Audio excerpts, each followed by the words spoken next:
কিন্তু আমি এটা চুপ থাকার ছিল নয়, আমি আপনার কথা আমি বিশ্বাস করবো কি করে? আপনার কথা আমি বিশ্বাস করবো কি করে যে আমার 4 ভাইয়ের জায়গায় দুজনকে আবার কেউ ওর বাপের নামে লিঙ্ক করে দিয়েছে? বলছে অপেক্ষা করুন, আমাকে ওটা কাগজ দেবে।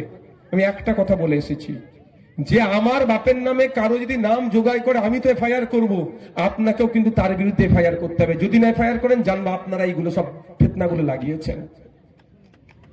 কি বলছি বুঝতে পেরেছেন? ফিতনা লাগাচ্ছে কে? একজনের নামে 20 জন 25 জন 30 জন বাপ হয়ে গেছে। একজন বাপ 30টা নাম ঢুকে গেছে বললো কালকে। করছে কারা? কারা করছে বলুন তো?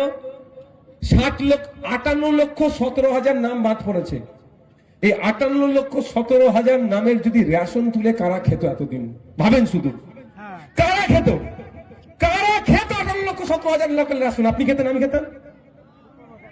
একটা মাসে প্রায় 200 টাকা ভর্তুকি দেওয়া হয় রেশন পিছু।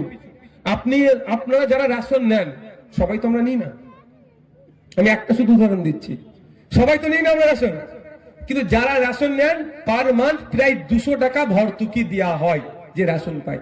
ওই 58 লক্ষ ইন্টু 200 টাকা পার মান্থ লুট হয়ে যাচ্ছিল। এবং এর পরে অনেক সাইকেল টাইকেল হ্যান ত্যান অনেক প্রকল্প আছে, সব কিন্তু ভোটার ধরে হয়। কিভাবে লুট হতে বুঝতে পেরেছেন?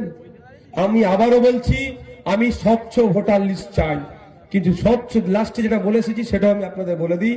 লাস্ট উঠে আসার সময় এটা বলে এসেছি, সাহেব স্বচ্ছ ভোটার লিস্টের পক্ষে নওশাদ সিদ্দিকী,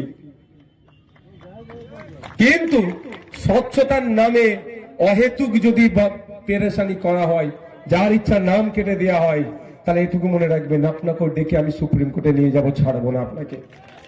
হাসি মুখে অবশ্য সেটা বলেছিলাম, বলে এসেছি। তাই আপনাদের বলবো, আতঙ্কিত হলে সমস্যার সমাধান হয় না। আতঙ্ক মুক্ত থেকে মাইন্ডকে ফ্রেশ রেখে আপনার এই সমস্যা থেকে আপনাকে আমাকে উতরাতে হবে।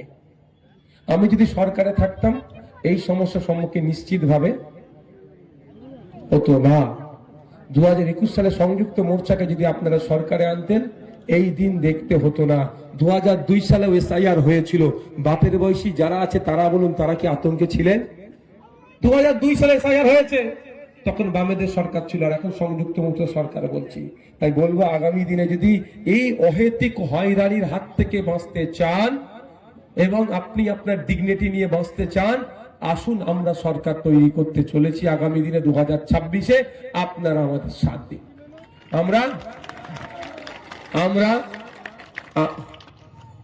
আমরা যে সমস্ত ধর্মনিরপেক্ষ শক্তিগুলো আছে, বিজেপি এবং তৃণমূলের বিরুদ্ধে যারা প্রকৃত অর্থে লড়াই করতে চায়, একজোট করার চেষ্টা করছি, একজোট করে আমরা লড়তে চাইছি।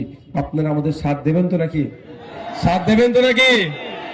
তবে ওয়াকাফের সময় কি বলেছিল? দিল্লিতে গিয়ে আন্দোলন করুন। ভোটের সময়ও কিন্তু দিল্লিতে গিয়ে ভোটটা আমরা চাওয়াবো। হ্যাঁ, এখানে নয়, ভোট চালো। আজকে এই প্রোগ্রাম এখানে সমাপ্ত করছি। আপনারা আস্তে আস্তে বিদায় নেন, আপনাদের পর আমি বার হবো। আস্তে আস্তে বিদায় নেন। হ্যাঁ।